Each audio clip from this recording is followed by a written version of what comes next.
కొరియడా news. వరంగల్లోని Kakatiya mega textile park లో పెట్టుబడులు పెట్టేందుకు కొరియన్ కంపెనీ ఆసక్తి వ్యక్తం చేశాయి. ముఖ్యమంత్రి రేవంత్ రెడ్డి గారి పిలుపుతో ఈ మేరకు కొరియన్ టెక్స్టైల్ ఫెడరేషన్ సానుకూలంగా స్పందించింది. దక్షిణ కొరియా పర్యటనలో భాగంగా తెలంగాణ ముఖ్యమంత్రి రేవంత్ రెడ్డి గారు పలు గ్లోబల్ కంపెనీల అధినేతలు, బిజినెస్ గ్రూపులతో సమావేశాలు, చర్చలు జరుపుతున్నారు.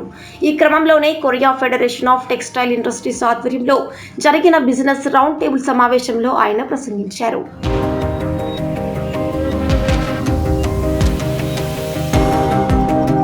టెక్స్టైల్ రంగం విస్తృతికి తెలంగాణ ప్రభుత్వం తీసుకున్న కార్యాచరణ స్థానిక కంపెనీలతో పాటు ప్రపంచ స్థాయి కంపెనీలకు కూడా అనుకూలంగా ఉందని సీఎం తెలిపారు.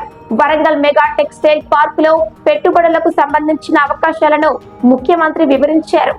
ఎంగాన్ corporation chairman Kiyang Sung, Korea federation of textile industries executive vice chairman Soyang జూతో 25 అగ్రశ్రేణి టెక్స్టైల్ కంపెనీల అధినేతలు ముఖ్యమంత్రి గారి వెంట పరిశ్రమలు, ఐటీ శాఖ మంత్రి దుద్దిల్లా శ్రీధర్ బాబు, ఉన్నతాధికారులు ఈ బిజినెస్ రౌండ్ టేబుల్ సమావేశంలో పాల్గొన్నారు.